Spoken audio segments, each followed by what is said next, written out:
BH Invisível, com Gustavo Ziller.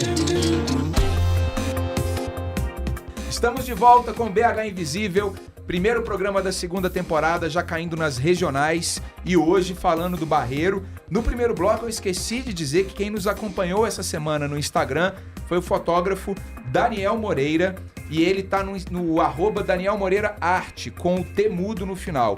Eu ia dizer fotógrafo belo-horizontino, mas depois da aula que eu tive, eu vou refazer o que eu ia dizer, tá? Então o fotógrafo barreirense Daniel Moreira tá com a gente, ficou com a gente durante essa semana. E o legal é que o Daniel vai fazer uma exposição em Seul, na Coreia do Sul, pessoal, sobre o Vale das Ocupações no Barreiro. Então, boa sorte pro Daniel e muito obrigado pelas fotos que você nos enviou essa semana. Incríveis, por sinal. Vou desafiar vocês três, que eu acho que isso aqui vocês não conhecem, não. Tá? A gente tem um texto aqui no quadro Histórias Invisíveis. Eu vou ler o texto para vocês e a gente fala um pouquinho sobre o texto. Vamos lá.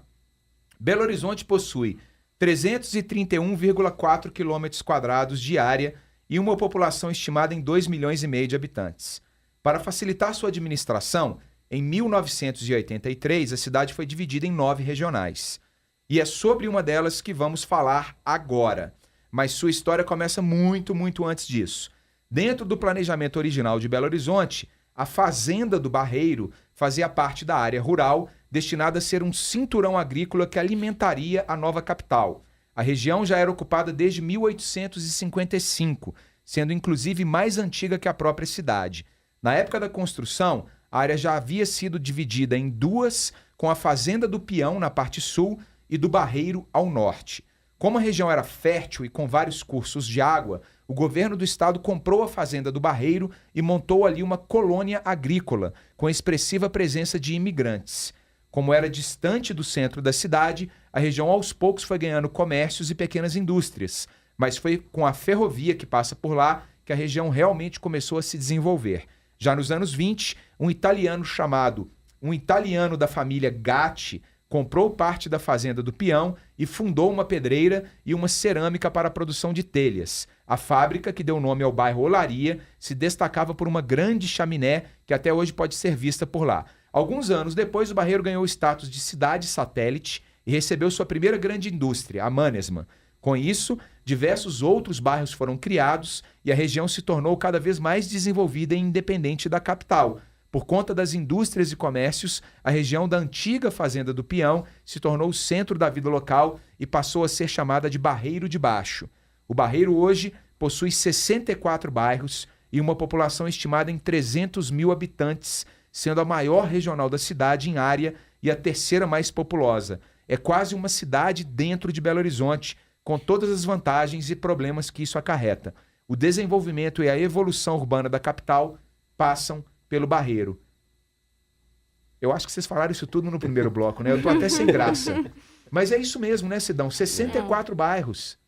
300 mil habitantes. É uma cidade dentro da cidade. Ainda tem uma contagem de vilas e favelas ainda, além desses 60. Eu sei que a somatória é de 72, mas é porque aí soma as 18 junto com os 54 que ele falou. Tem as vilas e favelas, que somam os 64, e aí tem as ocupações, que somam 72.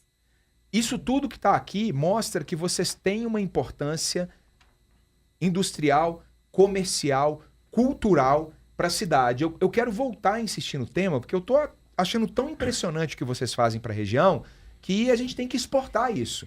E o certo é usar essa palavra, vamos exportar para as outras regionais. É possível fazer um viaduto das artes em todas as regionais, por exemplo? Sim, a partir de 2000, a gente ocupou o viaduto em 2006. Brigamos com a prefeitura até 2012 para que fosse mudada a lei e fosse permitido a ocupação de baixos de viaduto. Em 2012, a partir da mudança da lei, hoje qualquer viaduto de Belo Horizonte pode ser ocupado para fins culturais, sociais e esportivos. Então a demanda, uma coisa que saiu do Barreiro, né, que é o que a gente começou lá, hoje ela pode ser implementada em qualquer viaduto da cidade.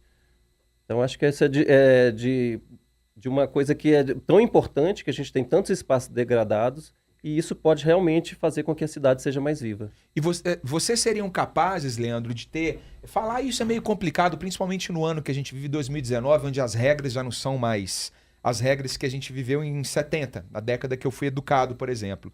mas seria possível montar um manual de como instalar um viaduto das artes na sua regional, entendeu?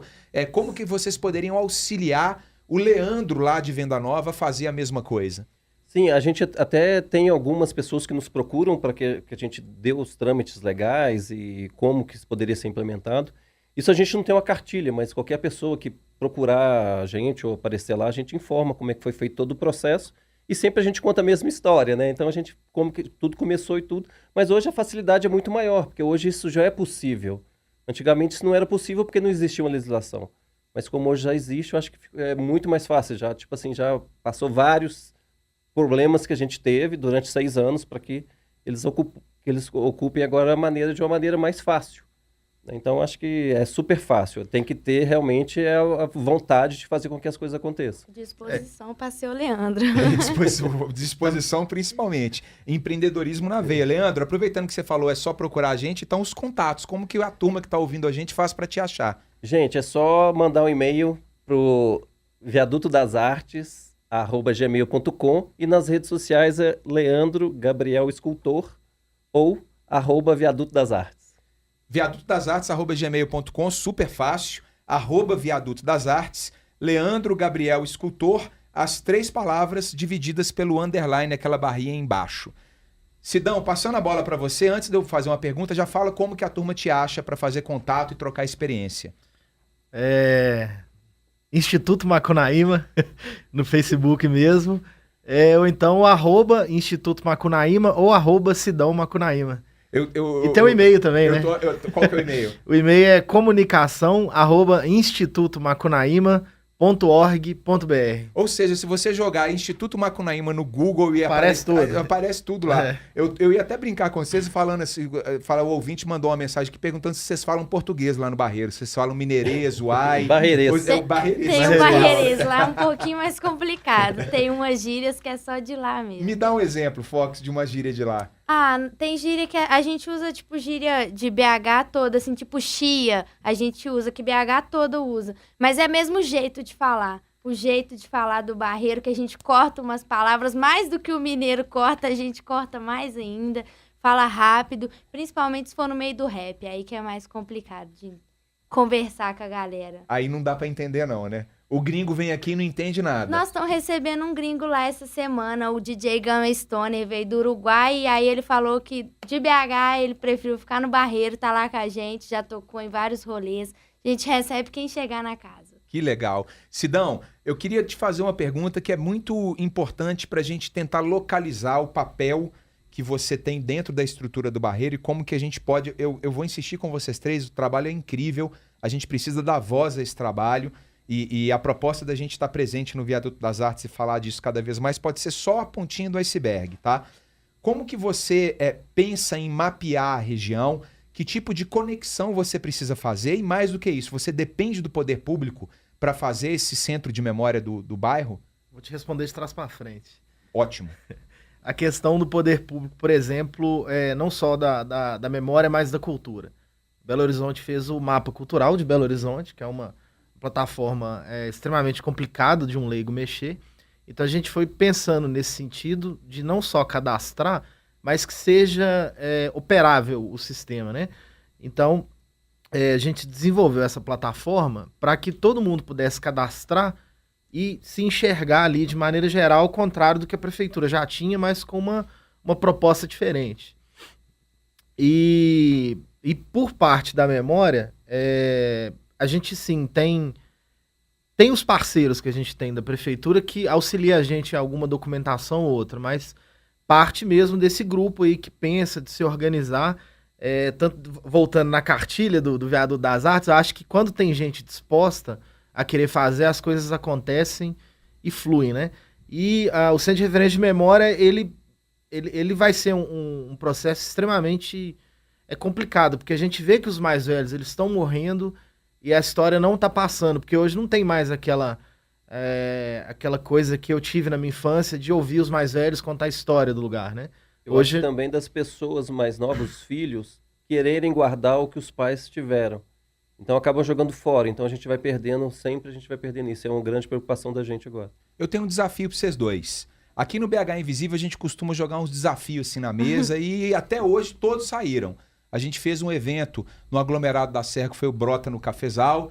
A gente fez um flash day na Nação com a turma da Mania de Tesoura. A gente propôs escrever um livro no programa sobre segurança com um escritor. E eu queria ver com vocês o seguinte, a gente tem vontade de montar no YouTube do BH Invisível um quadro, uma espécie de documentário sobre a nossa cidade. Vamos começar pelo Barreiro? A gente já tem um produto pronto e estamos para produzir o segundo. Tá fácil demais a gente fazer isso, então. Ouvinte de BH Invisível, escreva isso. O primeiro documentário de BH Invisível vai sair do Barreiro com a ajuda desses 3 aqui. Tá escrito João, Tá não faça fácil. essa cara dele. Toda vez que a gente coloca o desafio, o João ele fica louco. Vamos fazer o documentário do Barreiro aqui. Inclusive, essas provocações do Centro de Memória, ela veio de um trabalho que eu com o André Teixeira, a gente começou a falar sobre o cinema, que lá tinha uma sala de cinema que durou até 90 e poucos, e começamos a falar, não, quero cinema um dia, não, cinema e tal. A gente falou, vamos contar a história dos cinemas do Barreiro. A gente descobriu que teve 4 salas que remonta à década de 30, as primeiras exibições do Barreiro. E disso saiu um mini documentário, que quem quiser ver lá no YouTube chama Sessão Matinê.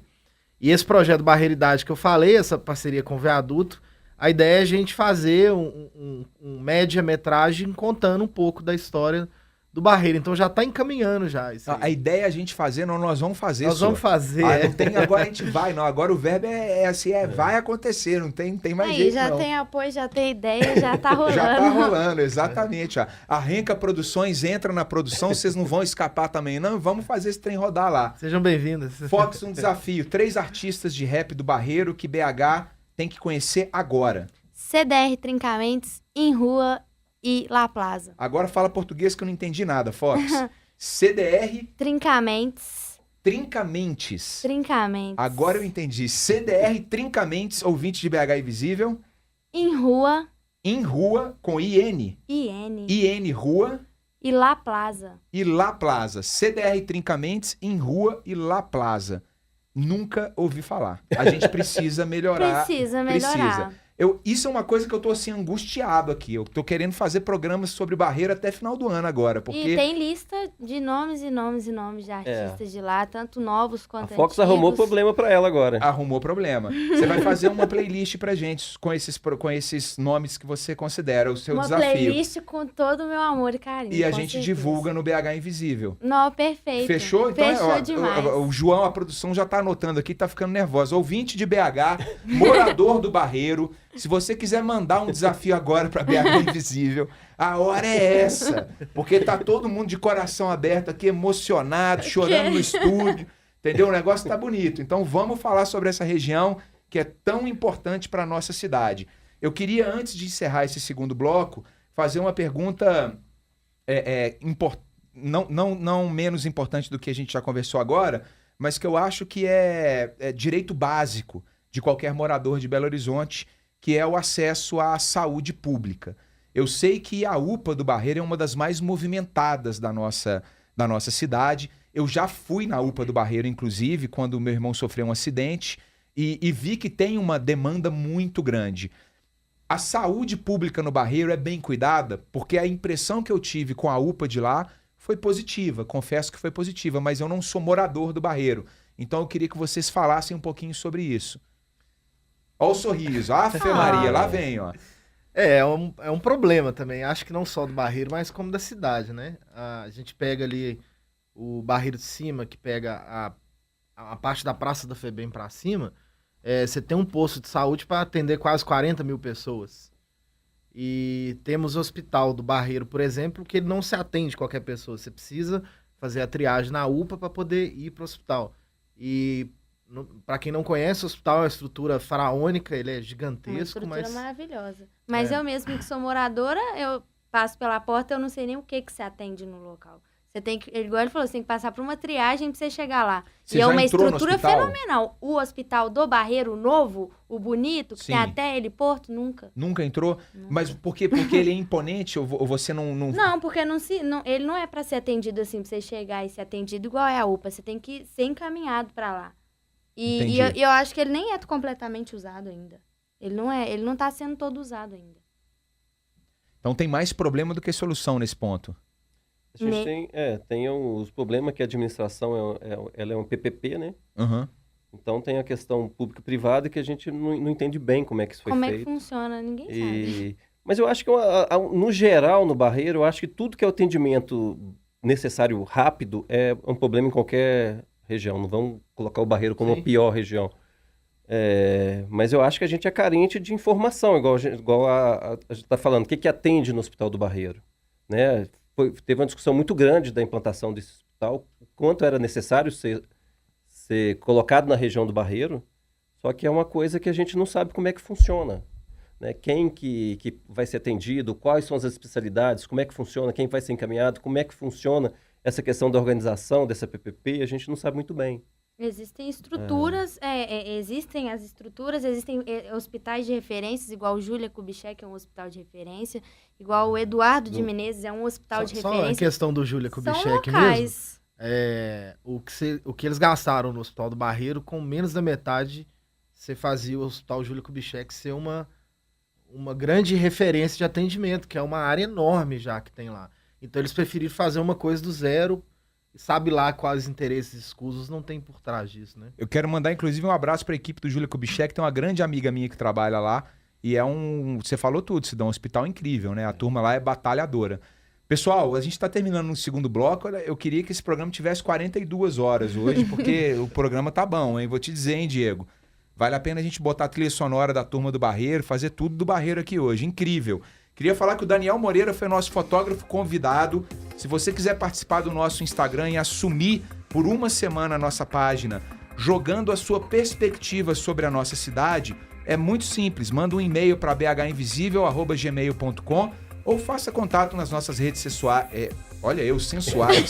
Nas nossas redes sociais de @bhinvisívelbh por extenso. O Daniel Moreira tá no Daniel Moreira Arte, o @Daniel Moreira Arte, sendo que o arte não tem o E no final, é o T mudo, e ele mandou muito bem durante a semana. Esse é o BH Invisível, segundo bloco, a gente dá um tempinho, porque tá tão sensual que a gente tá emocionado. Segura aí que a gente já volta.